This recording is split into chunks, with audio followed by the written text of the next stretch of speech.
ब्रह्मा जी बोले, हे नारद, हे मुने, कुबेर के तपोबल से भगवान शिव का जिस प्रकार पर्वत श्रेष्ठ कैलाश पर शुभागमन हुआ वह प्रसंग सुनिए। कुबेर को वर देने वाले विश्वेश्वर शिव जब उन्हें निधिपति होने का वर देकर अपने उत्तम स्थान को चले गए, तब उन्होंने मन ही मन इस प्रकार विचार किया, ब्रह्मा जी के ललाट से जिनका प्रादुर्भाव हुआ है तथा जो प्रलय का कार्य संभालते हैं, वे रुद्र मेरे पूर्ण स्वरूप हैं।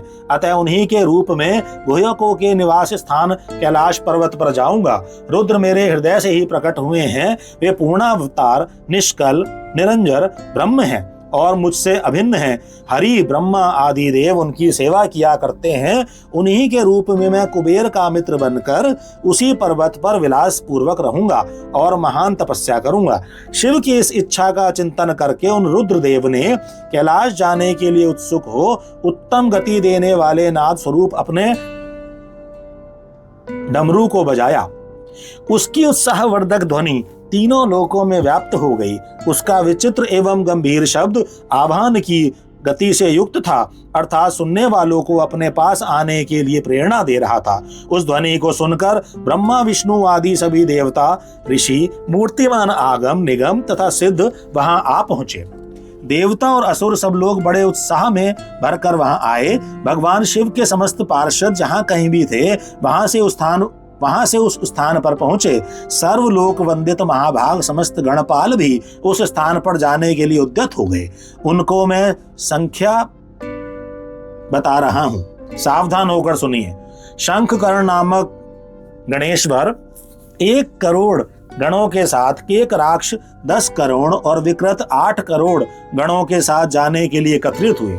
विशाख 64 करोड़ गणों के साथ, पारियात्रक 9 करोड़ गणों के साथ, सर्वांतक 6 करोड़ गणों के साथ और श्रीमान दुंदुभ 8 करोड़ गणों के साथ वहां चलने के लिए तैयार हो गए।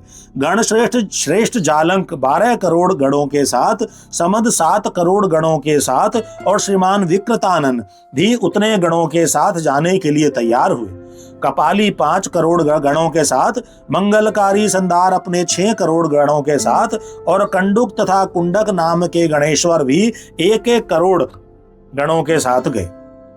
विष्टंभ और चंद्रतापन नामक गणाध्यक्ष भी अपने अपने 8-8 करोड़ गणों के साथ कैलाश चलने के लिए वहां पर आ गए।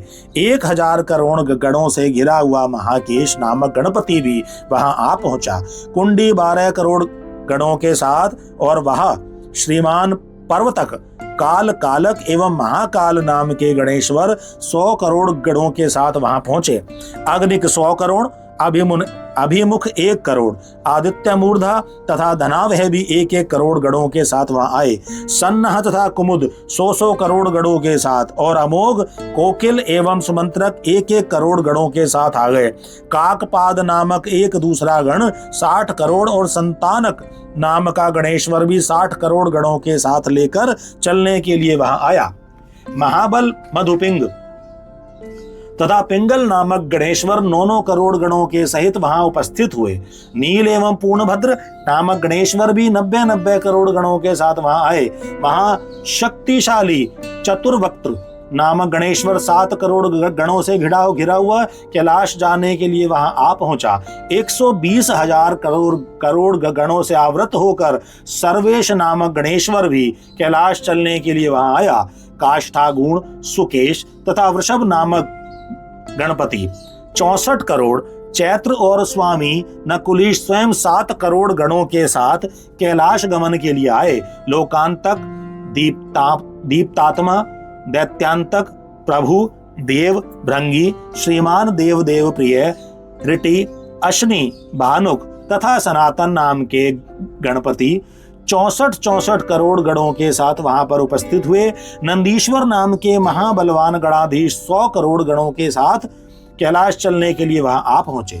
इन गणाधिपों के अतिरिक्त अन्य बहुत से असंख्य शक्तिशाली गणेश्वर वहां कैलाश चलने के लिए आए। वे सब 1000 भुजाओं वाले थे तथा जटा मुकुट धारण किए हुए थे। सभी गण चंद्रमा के आभूषण से शोभायमान थे। सभी के कंठ नील वर्ण के थे और वे 3-3 नेत्रों से युक्त थे। सभी हार, कुंडल, केयूर तथा मुकुट आदि आभूषणों से अलंकृत थे। ब्रह्मा, इंद्र और विष्णु के समान आणिमदि अष्ट महासिद्धियों से युक्त करोड़ों सूर्यों के समान देदीप्यमान सभी गणेश्वर वहां पर आ गए। इन गणाध्यक्षों के अतिरिक्त निर्मल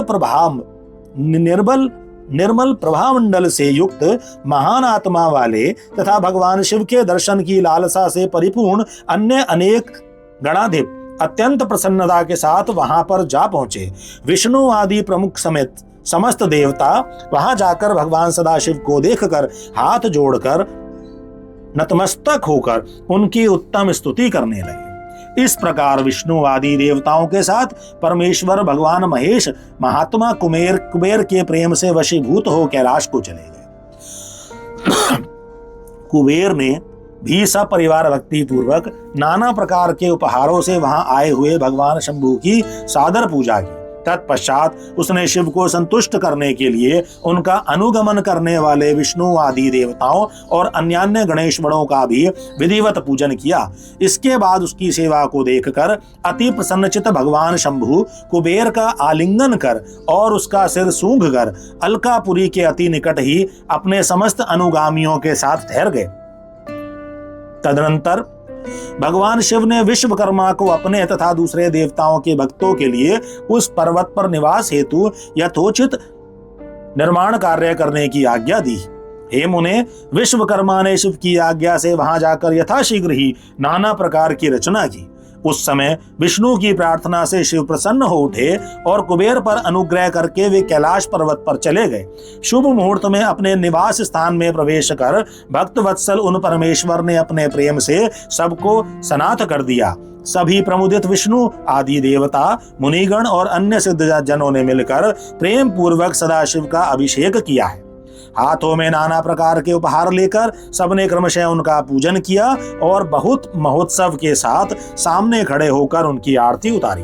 हे मुने, उस समय आकाश से मंगल सूचक पुष्प वृष्टि होने लगी और अत्यंत प्रसन्न होकर गान करती हुई अप्सराएं नाचने लगी। सब ओर जय जयकार और नमस्कार के सुसंस्कृत शब्द गूंजने लगे। उस समय चारों ओर एक महान उत्साह व्याप्त था जो सबके सुख को बढ़ा रहा था। उस समय सिंहासन पर बैठकर भगवान सदाशिव अत्यंत सुशोभित हो रहे थे और विष्णु आदि सभी लोग बार बार उनकी यथोचित सेवा कर रहे थे। सभी देवताओं ने पृथक पृथक रूप में अर्थ भरी वाणी और अभिष्ट वस्तुओं से लोक मंगलकारी भगवान शंकर का स्तवन वंदन किया है। प्रसन्नचित सर्वेश्वर स्वामी सदाशिव ने उनकी स्तुति को सुनकर प्रेम पूर्वक उन्हें मनोवांछित वर दिए हैं। हे मुने, अभिष्ट कामनाओं से परिपूर्ण प्रसन्नचित वे सभी देव, मुनि और सिद्ध जन भगवान शिव की आज्ञा से अपने अपने धाम को चले गए। मैं भी विष्णु के साथ प्रसन्नता पूर्वक चलने के लिए उद्यत हुआ। तब श्री विष्णु और मुझको आसन पर बैठाकर परमेश्वर शंभु ने बड़े प्रेम से बहुत समझाकर अनुग्रह करके कहने लगे, हे हरे, हे विधे, हे तात, सदैव तीनों लोकों का सृजन और संरक्षण करने वाले हे सुरश्रेष्ठ, आप दोनों मुझे अत्यंत प्रिय हैं। अब आप दोनों भी निर्भय होकर मेरी आज्ञा से अपने अपने स्थान को जाएं। मैं सदा आप दोनों को सुख प्रदान करने वाला हूं और विशेष रूप से आप दोनों के सुख दुख को देखता ही रहता हूं।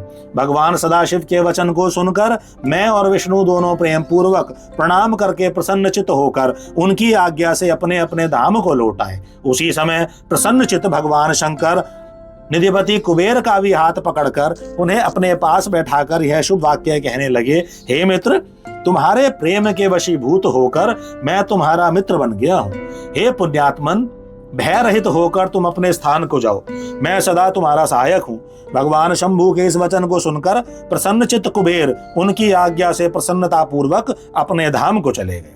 योग पारायण सब प्रकार से स्वच्छंद तथा सदा ध्यान मग्न रहने वाले भगवान शिव अपने गणों के साथ उस पर्वत श्रेष्ठ कैलाश पर निवास करने लगे।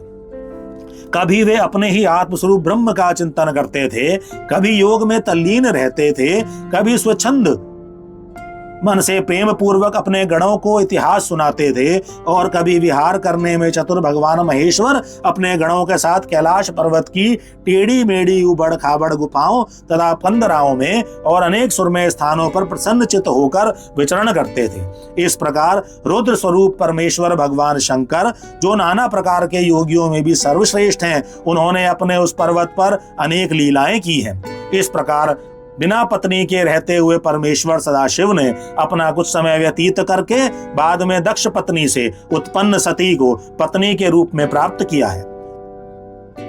तदनंतर हे देवर्षि, वे महेश्वर उन दक्ष पुत्री सती के साथ विहार करने लगे। इस प्रकार सती के साथ पति रूप में लोकाचार पारायण करते रहते हुए वे बहुत ही सुखी थे। हे मुनीश्वर, इस प्रकार मैंने आपको रुद्र के अवतार का वर्णन कर दिया है। मैंने उनके कैलाश आगमन और कुबेर के साथ उनकी मित्रता का प्रसंग भी कह दिया है। कैलाश के अंतर्गत होने वाली उनकी ज्ञानवर्धनी लीला का भी वर्णन कर दिया है, जो इस लोक और परलोक में सदैव सभी मनोवांछित फलों को प्रदान करने वाली है। जो एकाग्रचित्त होकर इस कथा को सम्यक रूप से पढ़ता है अथवा सुनता है, वह इस लोक में सुख भोग कर परलोक में मुक्ति प्राप्त करता है।